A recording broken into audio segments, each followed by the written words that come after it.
Okay mga kaibigan, para makuha natin ang gusto natin sa buhay, kailangan natin ng tatlong mahahalagang bagay.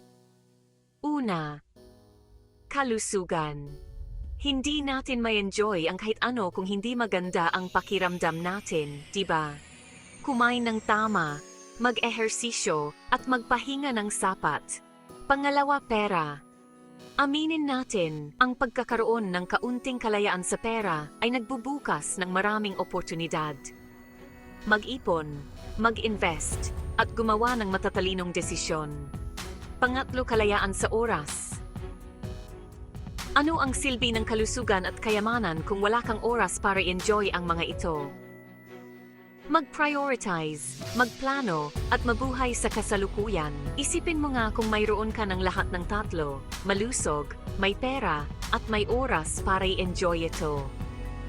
Yan ang tunay na diwa ng tagumpay.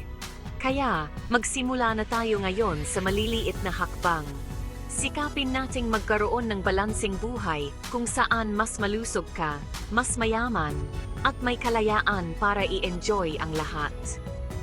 Para sa mas maraming tips kung paano makamit ang balanse na ito, makipag-ugnayan sa taong nagbahagi ng video na ito o mag-subscribe sa aking YouTube channel na DNA Health RX. Tandaan, deserve mong mabuhay ng pinakamagandang buhay.